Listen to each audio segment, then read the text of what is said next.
Since we went from an outdoor venue to an indoor meeting, I'm going to keep my Yankee hat on. If that offends nobody. But I'd like to introduce our Vice Chair, Rick Berry, who's also my radio partner. And I'll do an unabashed promotion, but we have Rick and Rick at Night Show on at 6 o'clock Monday night on WIKI 95.3, and we are blessed to have two wonderful guests, candidate for Senate Richard Murdoch and candidate for the Indiana General Assembly Jim Lucas. So Rick Berry. Hi everybody, it's really great to be here, and let's hear it for that program earlier. For those of you.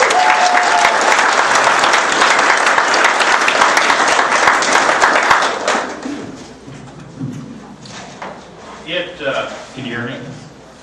It is my distinct pleasure to introduce our first speaker. That is Jud McMillin. Jud is our representative from the 68th District, and that's down around Ohio County and Switzerland County and I think Dearborn County, some of that area. Jud was born and raised in southern Indiana. Jud understands the values that are important to the people of our area. Jud graduated from Franklin County High School, where he excelled both as a student and an athlete. Since graduating from college with a bachelor's degree in economics and earning his law degree, Jud has returned home and continues to be a leader who cares about his community. I do have one little story about Jud. I was talking to Josh South last night. Josh is the vice chair of the Switzerland County Republican Party. And I said, Josh, I'm hearing a lot of great things about what you're doing in Switzerland County. You've really turned things around. People are showing up at meetings. They're showing their passion and, you know, just doing things in the community to promote the Republican Party. And Josh said, well, he said, I'd love to take credit for that, but really, it's not me. He said, Jud McMillin is the one that's generating the renewed interest in the Republican Party and conservative values. So, with that said, it's my pleasure to introduce Jud McMillin.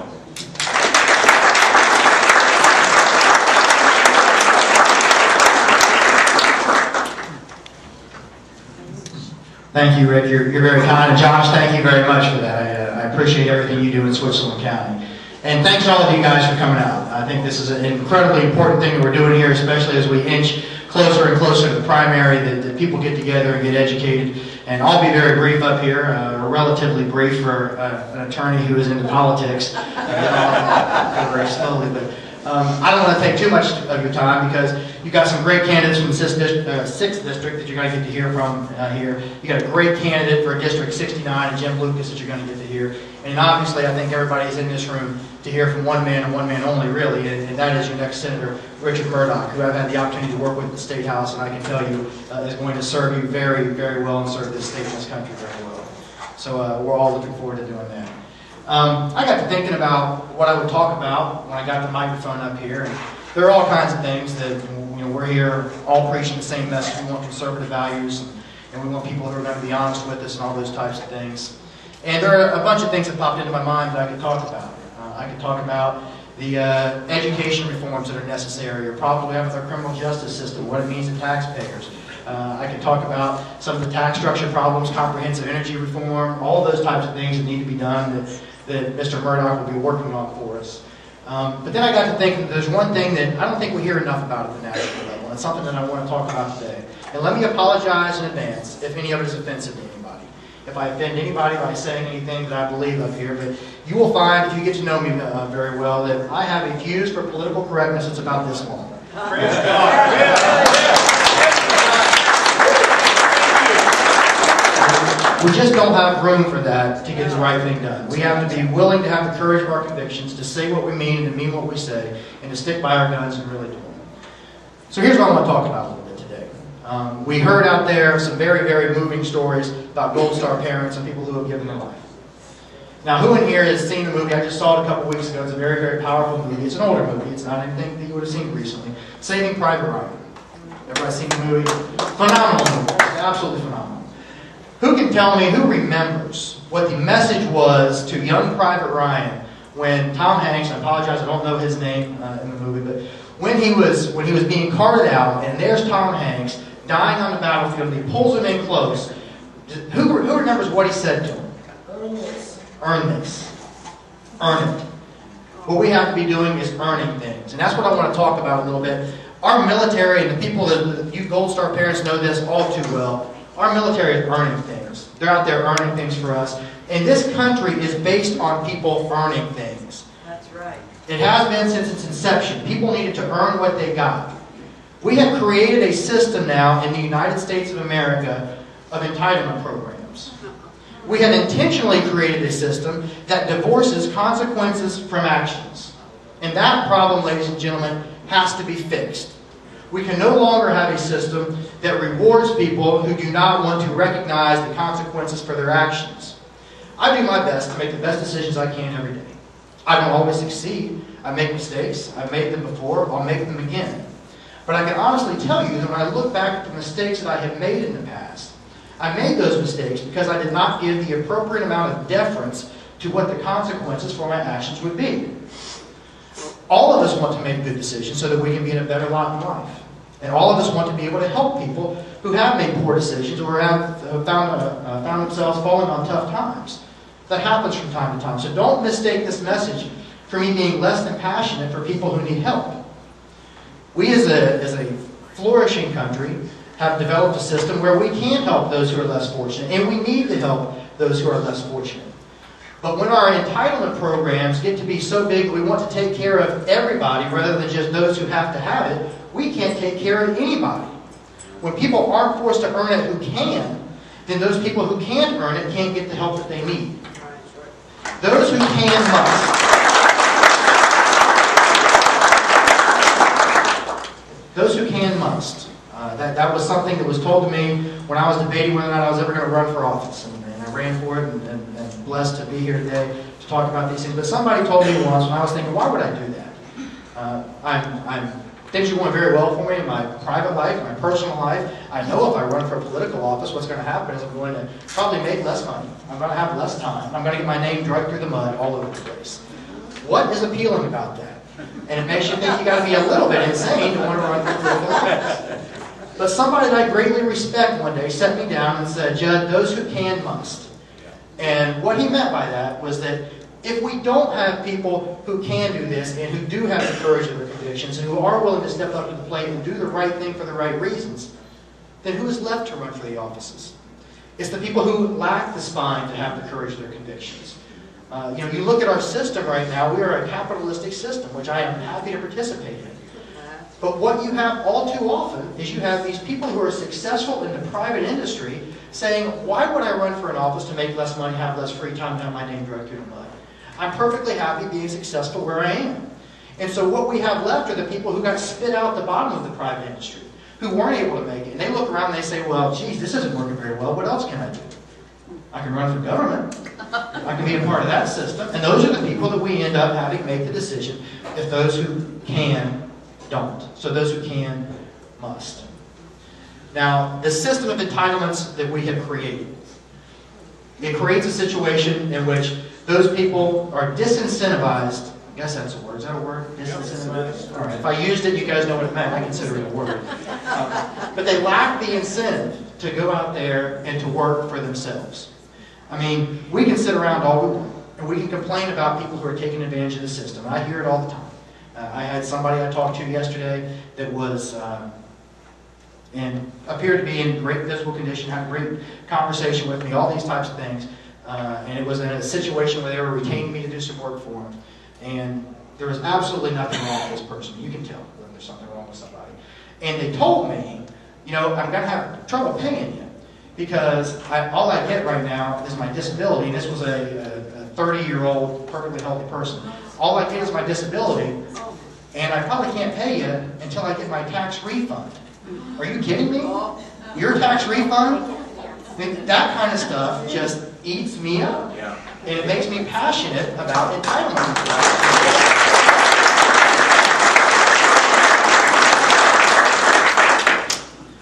Now we can sit in here right now and we can talk about this issue of entitlement reform. And I think all of us can agree that it needs to happen. We need to start teaching men to fish rather than giving men to fish. But it won't happen until we can't make those people earn it until you guys, and that's why you're here today, make your elected officials earn it. Amen. They have to earn it as well. They have to earn your vote. You have to be educated about who you're voting for, and you have to make sure that you're putting people into the seats who have the courage of their convictions to do what's right. And all too often, we have people in office who want to get up and want to talk about these kind of things. Quite frankly, they don't even want to talk about this. That's why we don't hear enough about it, because it's tough. It's tough to tell people who have their hand out that it's no longer going to be filled with government subsidies. You look at history about how the systems have worked in the past, how government systems have worked in the past, and you talk about the Greeks and the Romans who tried to do things like this. Now, they started off with very good systems. In fact, they started off with republics, which is, make no mistake about it, what we have. They let slip into a democracy. And it's a very, very important distinction between a republic and a democracy. The difference is in a democracy, the people actually have the power directly in their hands. The republic is a representative form. And the Greeks were the first to recognize that democracy can never be a permanent form of government. And that's what our founding fathers knew when they gave us a republic. And I have this debate with people all the time about whether we have a republic or a democracy. And if you need proof, we just stood up and we pledged allegiance to that flag and to the republic for which it stands. That's right. That's what we have as a republic. But the Greeks recognized early on that it could never be a permanent form of government because in a democracy, when you put the power directly in the hands of the people, and the decisions are made by the elected officials, it doesn't take long for the people to realize that they can elect the official that will give them the most gifts out of the public coffers. And when they're electing the officials that give them the most gifts out of the public coffers, it doesn't take long for those public coffers to run dry. And so what we have now, we have, quite frankly, politicians who are out there telling people, I will give you the most gifts out of the public coffers. And that, ladies and gentlemen, will be the ultimate demise of our system. We can talk about all the other problems you want. We can talk about the education reform, all the other things, the comprehensive energy reform, those types of things that need to happen, and they all do. But until we can make sure that people who are willing to get up every day, to work hard, to set the example that's necessary, to go out and be creative, have original ideas, get involved in our system, and actually work to make a dollar, until we can make sure that that is rewarded, and that the people who would wallow in laziness and apathy and not be a part of this system have to realize that they just can't make it doing that any longer. Until we realize that, and until we elect people who have the courage or the convictions to make that happen, then none of those other things can be addressed, and none of those things are protected in our country. And that's the very real problem that we're facing right now. And so my message to you would be this. It's very simple. Elect people. Get out there and educate yourself. Make them earn your vote. They need to earn it because not only do you know that they are telling you the right things, but they will do the right things. The time for lip service, ladies and gentlemen, is over. And I don't want to be apocalyptic about this because this is a great country and we have found ways time and time again to be resilient and to bounce back. And I'm confident that we are in one of those times now and we will find a way to be resilient and we will bounce back. But we have to earn it. We have to go out there and we have to make sure that we are protecting the rights that those people who die for this country have given us. Freedom is not free. It's not even cheap. It's expensive. And you have to take the time to educate yourself, to be ready to get out there and to vote for people who will not just be giving gifts out, but who will be doing the right thing for this country. And that's not a very easy thing to do. Now, with that said, I hope you give some time to Jim Lucas, who you're about to hear from, running for the State Representative seat in District 69. A very, very qualified candidate, somebody who I can promise you shares these views and is ready to stand up in the line of battle and make sure that he casts the tough votes so that we can get the right thing done here in the state of Indiana. And I know you guys, we're here to hear about more national issues, but I can tell you this, the state of Indiana is doing a pretty good job. And you look at the state of Indiana compared to other states, and it's because we're making the tough decisions. The last 2 sessions we were in up there, they were not easy sessions. We had people walking out and wouldn't show up to their jobs. We had people who wanted to come back and spread, I won't even say half-truths, they wanted to spread non-truths about the policies that they were encouraging. But we stood up and made the right decisions, and now you see the result. Now we need to take that message to the national level. Indiana is a leader now. Indiana has to bring the country along with them and make sure that our country stops operating in the red, and starts operating in black, just like the state of Indiana is.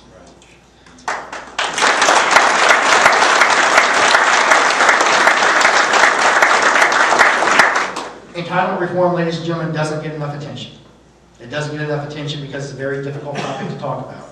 And it doesn't get that attention because, quite frankly, your politicians, a lot of them, have a very, very long fuse for political correctness. In fact, that's one of the things that they want to address first. They want to make sure they're politically correct. One of the best pieces of advice I ever got was just stand up and do what's right and let the political consequences shake out for themselves. We have to elect people who do that. But the only way we can do it is if you guys educate yourself and respect those people and stand up for them and help them, just like you're doing right now for Richard Murdoch. And what you can do to help is not just stop here, but get out and talk to other people. Spread the message. I know you've heard it a million times, but it's never been more important than it is right now. So get out, spread the message, talk to people, make sure that we elect conservative candidates who mean it and who are willing to earn it. And that's my message to you today. With that, I give you Jim Lucas. Thank you very much for your time.